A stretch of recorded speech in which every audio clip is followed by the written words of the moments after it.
निताय गौर प्रेमानंदे। हरि हरि बोल। तो आप सभी भक्तों का स्वागत है श्रीमद् भागवतम क्लास में। और हम लोग इसका 18वां अध्याय पढ़ रहे हैं, पहला स्कंद का। इसका नाम है ब्राह्मण बालक द्वारा महाराज परीक्षित को शाप। Shrimad Bhagavatam 1.18.47 I think 50। तो मेरे ख्याल से 49 श्लोक है आज। 49। अच्छा ठीक है, 50 है। ओके, तो 50 इस प्रकार से है। प्रायसः साधवो लोके परे द्वंद्वेषु योजिता न व्यथन्ति न हृष्यन्ति यतः आत्मा गुणाश्रय। प्रायसः साधवो लोके परेर्द्वन्द्वेषु योजिता न व्यथन्ति न हृष्यन्ति यत आत्मा गुणाश्रयः। प्रायसः साधवो लोके परे द्वन्द्वेषु योजिता न व्यथन्ति न हृष्यन्ति यत आत्मा गुणाश्रयः। प्रायसः साधवो लोके परेर्द्वन्द्वेषु योजिता न व्यथन्ति न हृष्यन्ति यत आत्मा गुणाश्रयः। हरे कृष्ण। हरे कृष्ण प्रभु जी। प्रायशः साधवो लोके परे द्वन्द्वुषु योजिता न व्यथयन्ति न हस्यन्ति यत आत्मा गुणाण्यस्य। हरे कृष्ण। और कोई भक्त?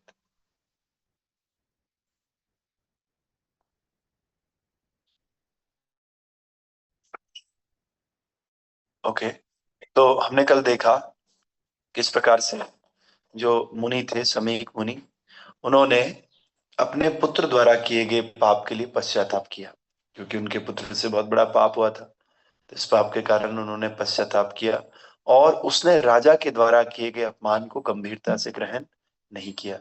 राजा ने जो अपमान किया था उसको बहुत गंभीरता से नहीं लिया, बल्कि उनके अपने पुत्र ने जो किया उसके लिए उन्होंने पश्चाताप किया। तो ये हमने देखा था, ये संतों की विशेषता थी, ये भगवान के भक्तों की विशेषता होती है। वो दूसरे के अपराध को सीरियसली लेते हैं, मतलब दूसरे के लिए किया गया अपराध और उनके प्रति कोई अपराध होता है तो उसको बहुत सीरियसली नहीं लेते थे। तो हमने देखा था लास्ट में कि ये सारा काम भगवान की इच्छा से हुआ था, इसीलिए परीक्षित महाराज को भी, समीक मुनि को भी और उनके पुत्र श्रृंगी, इन तीनों को कोई कठिनाई नहीं हुई, क्योंकि इन तीनों ने ही भगवान की इच्छा में सपोर्ट किया था। और हर काम परम पुरुष के संबंध में अगर हम करते हैं तो हमें जीवन में कोई कठिनाई नहीं होती है। ये बात हमने इस श्लोक से सीखी थी कल। तो आज का श्लोक, और ये लास्ट श्लोक भी है, इस अध्याय में 50 श्लोक है बस। तो लास्ट वाला श्लोक है, इसमें कह रहे हैं आगे सुत गोस्वामी, सामान्यतया अध्यात्मवादी अन्य व्यक्तियों द्वारा संसार के द्वंद्वों में लगाए जाने पर भी व्यथित नहीं होते, नहीं वे सांसारिक वस्तुओं में आनंद लेते हैं, क्योंकि वे अध्यात्म में संलग्न रहते हैं। तो कई बार लोग कोशिश करते हैं अध्यात्मवादी व्यक्ति को कि चल भाई तू भी हमारे साथ ही भौतिक काम कर ले, तू भी गलत काम करते। लेकिन जो वास्तव में अध्यात्मवादी है ना, वो क्या करेगा, अन्य व्यक्ति उसे संसार में लगाएंगे, संसार के द्वंद्वों में लगाएंगे, लेकिन फिर भी वो व्यथित नहीं होता है। ये पहली जो है विशेषता है भगवान के भक्त की, आध्यात्मिक व्यक्ति की, कि वो व्यथित नहीं होता है, वो दुखी नहीं होता है। और दुखी होकर के ऐसे नहीं कि उस संसार में लग गए कि अरे यार बहुत परेशान कर रहा है। मान लिया कोई किसी को परेशान कर रहा है, पी लो बीड़ी, पी लो बीड़ी, P low cigarette, P low चाय, P low coffee, P low, खा लो यार मांस, खा लो यार प्याज लहसुन वाला खा लो, समझ रहे? तो व्यक्ति जो आध्यात्मवादी है वो नहीं खा पाएगा, वो परेशान नहीं होगा बार बार। तो और नहीं वे सांसारिक वस्तुओं में आनंद लेते हैं, और वास्तव में कारण यही है क्योंकि उन्हें आनंद ही नहीं आता। कई बार लोग बोलते हैं कि कैसे जी लेते हैं भक्त लोग, ना कुछ खाते हैं ना कुछ पीते हैं। अरे उन्हें आनंद ही नहीं आता संसारी वस्तुओं में, ये भगवान के भक्तों की विशेषता है। और उन्हें तो छोड़िए, आपको भी आनंद नहीं आता, वो तो आपका भ्रम है वो, कि संसारी वस्तुओं में आनंद है। वास्तव में आनंद कृष्ण प्रेम में, भगवान के नाम में आनंद है, भगवान की भक्ति में आनंद है। वो तो हमारे अंदर तमोगुण की इतनी प्रधानता है कि हमें ऐसी वस्तुओं में आनंद दिख रहा है, वास्तव में ऐसी वस्तुओं में पीड़ा है केवल। तो इसीलिए, क्योंकि वे अध्यात्म में संलग्न रहते हैं, जो भी व्यक्ति अध्यात्म में संलग्न रहेगा ना, वो इस बात को समझेगा कि किस प्रकार से भौतिक वस्तुओं में केवल कष्ट ही कष्ट है और आध्यात्मिक वस्तुओं में केवल आनंद ही आनंद है। इसीलिए वो क्या करेगा, अध्यात्म में लगेगा, और लोगों के बार बार बोलने पर भी, लगाने पर भी भौतिक वस्तुओं में नहीं लगेगा। ये है, जैसे कोई बच्चा संस्कारी होता है, माँ बाप ने बचपन से संस्कार दिए कि बेटे सुबह उठ करके नहाना है, बिना नहाए कहीं नहीं जाना, बिना नहाए किचन में नहीं जाना। तो उस व्यक्ति के अंदर ऐसा संस्कार बैठ गया बचपन से कि वो बिना नहाए नहीं जाता है। या बहुत सारे बच्चे गुरुकुल में रहते हैं, उनको आदत रहती है जैसे ही अपना खाना खाया, खाना खा करके तुरंत वो अपनी प्लेट धोते हैं, अपना चम्मच, अपना गिलास, अपना कटोरा सब धो लेते हैं। क्यों? क्योंकि उनके मन में बचपन से ऐसा संस्कार बिठा दिया गया है। उसी प्रकार से जिस व्यक्ति के अंदर आध्यात्मिक चेतना का विकास हो जाता है, और प्रैक्टिस करने से, लगातार करने से होता है, तो वो व्यक्ति चाहकर भी ऐसा नहीं कर सकता। चाहकर मतलब वो तो चाहेगा ही नहीं, खैर, लेकिन अन्य व्यक्ति अगर चाहेंगे उसको बिगाड़ने के लिए, तो वो बिगाड़ नहीं पाएंगे। तो इसीलिए हमें भी क्या करना है, अपनी चेतना को इतना प्रैक्टिस करना है, इतना प्रैक्टिस। लेकिन क्या कह रहे हैं, अगर आपने भगवान की भक्ति की है तो माहौल आपको बदल नहीं पाएगा।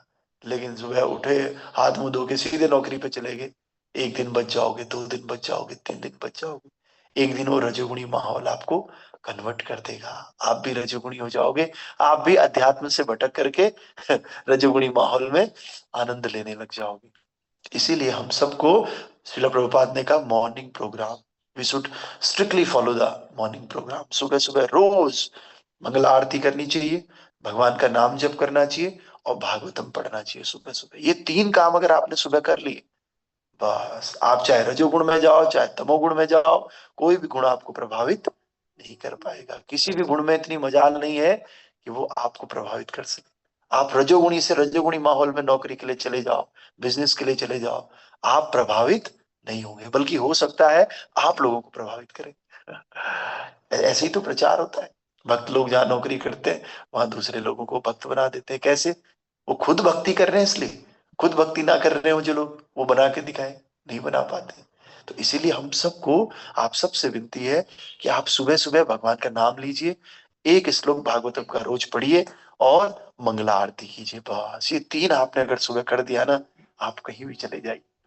और धीरे धीरे कोशिश कीजिए। कई बार हम बिना नहाए जब कर लेते हैं सुबह, तो शुरू शुरू में ठीक है, लेकिन धीरे धीरे हमारा प्रयास है कि अपग्रेड होना है, धीरे धीरे बढ़ाना है, स्टेप बाय स्टेप। ठीक है, अभी बिना नहाए कर रहे थे, बीच फिर कभी कभी नहा के करें, फिर ऐसा समय आ गया हमेशा ही नहा के करें। तो धीरे धीरे धीरे विकास करना है बस। इसको बोलते हैं, प्रभुपाद जी बता रहे थे कल, क्रमिक विकास। कैसा? Step by step, baby steps बोलते हैं। आज 1 माला, कल 2 माला, 10 दिन बाद 20 माला, 3 माला, फिर 4 माला, फिर 8 माला। अगर ये माला माला नहीं बढ़ाएंगे ना, तो ऊपर वाला माला खराब हो जाएगा, तो फिर इलाज करवाना पड़ेगा। समझ रहे हैं? तो अगर हम सब चाहते हैं कि हमारा ऊपर वाला माला ठीक रहे, तो हमें अपनी माला बढ़ानी चाहिए, अपनी माला करनी चाहिए रेगुलरली, नियमित रूप से। तो हम सबका ऊपर वाला माला ठीक रहेगा, नहीं तो ये माला बिगड़ जाएगा धीरे धीरे। ठीक है, ये माला बन जाएगा नाला। ठीक है, तो इसलिए तात्पर्य बाय अर्चनीय वंदनीय प्रातः स्मरणीय जगत गुरु श्रील प्रभुपाद जी द्वारा, श्रील प्रभुपाद की जय। अध्यात्मवादी जन ज्ञानी, योगी तथा भगवान के भक्त होते हैं। 3 तरह के अध्यात्मवादी हैं। स्पिरिचुअल लाइफ जीने वाले 3 तरह के लोग हैं, एक ज्ञानी, एक योगी, और एक भगवान के भक्त। बहुत ढंग से इन बात को समझिए। ज्ञानियों का लक्ष्य ब्रह्म में तदाकार होने की सिद्धि प्राप्त करना होता है। ज्ञानी क्या चाहते हैं? ब्रह्म में एक हो जाऊं, लीन हो जाऊं ब्रह्म। और जो योगी होते हैं, वो योगी परमात्मा की अनुभूति करना चाहते हैं। और परमात्मा कहाँ रहते हैं? हृदय में। वो योग करते हैं, ऐसे ध्यान करते हैं, और अपने हृदय पे ध्यान लगाते हैं, क्योंकि हृदय में कौन है? परमात्मा है। ठीक है, जो ज्ञानी है वो क्या करता है? ब्रह्म में लीन होना चाहता है। योगी क्या चाहता है? हृदय में परमात्मा का अनुभव करना चाहता है। और जो भगवान के भक्तगण होते हैं, वो भगवान के व्यक्तित्व की दिव्य प्रेममय सेवा में संलग्न रहते हैं। वो न तो ज्ञान का अनुसरण करते हैं, न ही ध्यान का अनुसरण करते हैं। वो चाहते हैं भगवान सामने हो, मैं भगवान के आदेश का पालन करूं, मैं भगवान की सेवा करूं, भगवान मुझे जो आदेश दे मैं उनका पालन करूं, उसको भक्त बोलते हैं। और क्योंकि ब्रह्म परमात्मा तथा भगवान एक ही दिव्यता की विभिन्न अवस्थाएं हैं, अतएव ये सभी आध्यात्मवादी प्रकृति के तीनों गुणों से परे होते हैं। तो इसलिए ब्रह्म भी, परमात्मा भी और भगवान भी, ये तीनों क्या है, एक ही दिव्य पुरुष की तीन अवस्थाएं। मतलब भगवान जो रियलाइजेशन है भगवान का ही है, पर भक्त लोग करते हैं वैसा, लेकिन बोलेंगे तो उसको भगवान अवस्था। तो भौतिक सुख दुख तीनों गुणों के प्रतिफल है, अतएव ऐसे सुख दुखों के कारणों से आध्यात्मवादी को कोई सरोकार नहीं रहता है। ऐसा नहीं होता कि आज बारिश है, आज थोड़ा ठंडा है, आज नाम जप नहीं हो पाएगा, आज मंगला आरती नहीं हो पाएगा, आज ठाकुर जी को भोग नहीं लगेगा, आज इनको उठाएंगे नहीं, आज भागवतम क्लास नहीं होगी, आज तो थोड़ा ठंडा है ना, आज बहुत बारिश है, पता है आपको मसूरी में बर्फ पड़ गई थी कल रात, आज कैसे होगी क्लास, नहीं हो पाएगी। ऐसा नहीं होता है। जो आध्यात्मिक स्तर पर ऊपर उठ जाता है उसे भौतिक सुख दुख परेशान नहीं करते हैं। परेशान करने का क्या मतलब है, उसे ठंड नहीं लग रही, लग रही है। परेशान करने का मतलब है कि उसका जो आध्यात्मिक योजना है, जो उसका आध्यात्मिक रूटीन है, वो कभी भी गड़बड़ नहीं होता है। आगमा पाइनो नित्याम तान तितिक्षस्व भारत, ये तो आता रहता है और जाता रहता है, इससे मेरी साधना पे कोई फर्क नहीं पड़ता है, इससे भक्त की साधना पे कोई फर्क नहीं पड़ता है। भक्त को रोज भगवान की सेवा करनी है, चाहे बर्फ पड़े, चाहे आंधी तूफान आए, चाहे गर्मी आए। भक्ति आंधी तूफान आएगा, भक्त और जोर से नाम लेता है, हरे कृष्ण कृष्ण कृष्ण हरे हरे, हरे राम राम राम हरे हरे। और कभी ठंड लगती है ना, ठंड में मैंने देखा है जब आश्रम में थे, तो ठंड में क्या होता है, भक्त ठंड में जल्दी जल्दी करता है, हरे कृष्ण कृष्ण कृष्ण हरे हरे, हरे राम राम राम हरे हरे। प्रभु जी बहुत ठंडा है। हरे कृष्ण कृष्ण कृष्ण हरे राम राम राम हरे हरे। नहाएगा वो, फिर भी जब करेगा वो, क्योंकि तान तितिक्षस्व भारत। इस श्लोक की पहली लाइन क्या है आपको पता थी, आगमा पाइनो नित्यम ताम तितिक्षस्व भारत, उसकी पहली लाइन याद है क्या है, हाँ, मात्रा स्पर्शास्तु कौन्तेयो शीतोष्ण सुख दुःखयो, मात्रा स्पर्शास्तु कौन्तेय, कुंती पुत्र शीतोष्ण सुख दुःखयो, शीत भी आएगी उष्ण भी आएगी गर्मी, लेकिन तुझे इस बात से कोई लेना देना नहीं है, तुमने तो भक्ति करनी है बस। समझ रहे हो, गर्मी सर्दी बड़ी बात नहीं है, बड़ी बात क्या है, भगवान की भक्ति। इसलिए जो योगी होते हैं, जो ध्यानी होते हैं, या फिर जो भगवान के भक्त होते हैं, तीनों तरह के अध्यात्मवादी इन भौतिक सुख दुख से ऊपर होते हैं और अपनी साधना को नहीं छोड़ते। तो इसी प्रकार से अतएव दोनों ही परमेश्वर की इच्छा से उत्पन्न हुई इस दुर्घटना से अलिप्त थे। खेलने की उम्र वाला बालक भगवान की इच्छा पूर्ति में निमित्त मात्र बना था। तो कभी कभी जाने अनजाने हम भगवान की भक्ति में निमित्त बन जाते, भगवान की सेवा में निमित्त बन जाते, तो उसका भी फल हमें मिलता है। जैसे कोई व्यक्ति है, जबरदस्ती बोल दिया आजा भाई ये सेवा कर ले, कर दी उसने सेवा, तो सेवा तो उसी ने करी ना, चाहे जाने अनजाने जैसे भी करी, तो वो भक्ति में निमित्त बनेगा। उदाहरण के लिए कोई छोटा बालक है, किसी ने जानबूझ के आग में हाथ डाल दिया और किसी ने अनजाने में डाला, चाहे उसने अनजाने में डाला चाहे उसने जानबूझ के डाला, बताओ हाथ जलेगा कि नहीं जलेगा। उसी प्रकार से भगवान की भक्ति है, चाहे आपने जानबूझ के करी चाहे आपने अनजाने में करी, भक्ति का फल तो मिलेगा आपको। इसीलिए ये निकेन प्रकारेण हमको भक्ति करनी चाहिए। क्या करनी चाहिए, भक्ति। अब रावण क्या करता था, या अब कंस की बात कर लो, कंस क्या करता था, बार बार कृष्ण को याद करता था, भक्ति भाव से प्रेम से याद करता था या नफरत से करता था।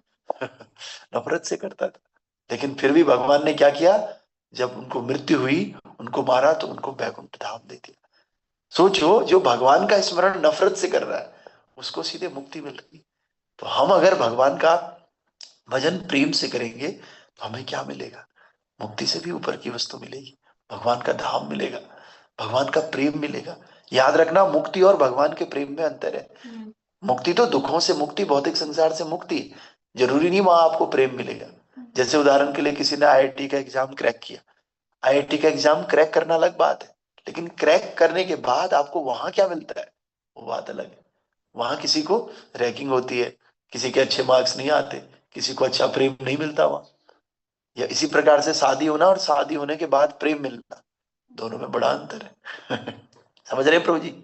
बहुत अंतर है। इसी प्रकार से मुक्ति मतलब भौतिक संसार से मुक्त हो जाना, लेकिन मुक्त होने के बाद तीन अवस्थाएं, इन तीन अवस्थाओं में सर्वश्रेष्ठ अवस्था क्या है? भगवान का धाम, और उस भगवान के धाम में भगवान का प्रेम। इसीलिए हम क्या कहते हैं, हमारा लक्ष्य क्या है? भगवान का प्रेम प्राप्त करना, कृष्ण प्रेम प्राप्त करना। ये क्यों नहीं बोलते हैं भगवान को प्राप्त करना? क्या करोगे भगवान को प्राप्त करके अगर प्रेम ही नहीं मिला? वास्तव में भगवान को प्राप्त करने का असली मतलब है भगवान के प्रेम को प्राप्त करना। और जिसने भगवान के प्रेम को प्राप्त कर लिया ना, वो चाहे बैकुंठ में रहे हो, चाहे वो वृंदावन में रहे, चाहे गोलोक में रहे, चाहे यहाँ धरती में रहे, उसे कोई फर्क नहीं पड़ता है, क्योंकि उसके पास प्रेम है। समझ रहे? इसीलिए कह रहे हैं, मारी बोरा खिबो जे इच्छा तिहार, नित्यादास प्रति तुया अधिकार। कह रहे हैं, भगवान मुझे ऐसा प्रेम दो, ऐसी भक्ति दो कि मेरे अंदर एक भाव प्रकट हो जाए। कैसा भाव? अरे आप मारो रखो, आप मुझे धरती में रखो, नरक में रखो, पाताल रखो, सुतल वितल तलातल रसातल, कहीं भी रखो, लेकिन मैं बस आपकी भक्ति करता रहूं, बस। मेरे पास भक्ति नाम का हथियार हो ना, तो मुझे कहीं भी डाल दो। ये भी साक्षात गोलोक है, जहाँ भगवान की कथा हो रही है। गोलोक से कम थोड़ी है। समझ रहे हो? जब भी भगवान की भक्ति होती है, हम उस चेतना में रहते हैं। तो हम कहाँ रहते हैं? गोलोक में ही रहते हैं। इसलिए कहीं भी हम रहे, भगवान की भक्ति अगर है, भगवान की सेवा का मूड है, तो आपको हर जगह आनंद आएगा। लेकिन भक्ति का मूड नहीं है, कृष्ण प्रेम नहीं है, तो आप वृंदावन में भी रह के आनंद की प्राप्ति नहीं करोगे। वृंदावन में गए, वहां याद आ रहा है यार पिज्जा खाना था, बर्गर खाना था, भाव और भक्ति का कुछ लेना देना ही नहीं, तो क्या होगा? वृंदावन में भी आपको आनंद नहीं आएगा। लेकिन भाव भक्ति है, देहरादून में ही रह रहे हैं, और देहरादून में ही आपको आनंद प्राप्ति हो सकती है। इसलिए हमारे आचार्य कहते हैं, वृंदावन कोई स्थान नहीं है, वृंदावन एक चेतना है। क्या है? चेतना है, जिस चेतना को आप अमेरिका में रह के भी प्राप्त कर सकते हो। ठीक है। तो आज हमने इस श्लोक को पूरा किया, और श्रीमद् भागवतम का 18वां अध्याय कंप्लीट किया। तो इस अध्याय का नाम था ब्राह्मण बालक द्वारा महाराज परीक्षित को श्राप। तो हम सबने देखा श्राप मिल गया। ठीक है। तो इस प्रकार श्रीमद् भागवतम के प्रथम स्कंद के अंतर्गत ब्राह्मण बालक द्वारा महाराज परीक्षित को श्राप नाम के 18वें अध्याय का भक्ति वेदांत तात्पर्य पूर्ण हुआ। श्रीमद् भागवत महापुराण की जय। तो अब हम लास्ट श्लोक पढ़ेंगे पहले स्कंद का, 19वां श्लोक, और इसका जो नाम है श्रीला सुखदेव गोस्वामी का प्राकट्य। अब यहाँ से सुखदेव गोस्वामी प्रकट होंगे, क्योंकि श्राप मिल गया। श्राप मिलने के बाद परीक्षित महाराज भटकेंगे पूरे संसार में, बताओ क्या करना चाहिए, मैं 7 दिन में मरने वाला हूँ, और जिसकी मौत 7 दिन में हो रही हो उसको क्या करना चाहिए? तो फिर सुखदेव गोस्वामी का प्राकट्य होगा। तो कल हम सुखदेव गोस्वामी का प्राकट्य नाम के इस चैप्टर को शुरू करेंगे, और फिर इसको भी, इसमें भी कम ही श्लोक है मेरे ख्याल से, देखता हूँ एक मिनट। इसमें है, इसमें 40 है, और भी कम श्लोक है इसमें 40। तो ये भी हो जाएगा एक महीने के अंदर करीब करीब। ठीक है। तो इस महीने में, गौर पूर्णिमा वाले महीने में ये खत्म हो जाएगा। फिर हम दूसरा स्कंद शुरू करेंगे। और आप सबको बहुत बहुत बधाइयां कि हमने पहला स्कंद खत्म कर दिया। और पहला स्कंद वास्तव में बहुत महत्वपूर्ण है। बहुत सारे महाराज हैं हमारे इस्कॉन में, वो तब तक आपको इनिशिएट नहीं करेंगे जब तक पहला स्कंद ना पढ़ा हो। कंपलसरी है पहला स्कंद। भक्ति शास्त्री में भी, भक्ति वैभव, इन सारे कोर्सेज में भी पहला स्कंद बहुत इंपॉर्टेंट है। ठीक है। तो आइए मंगला आरती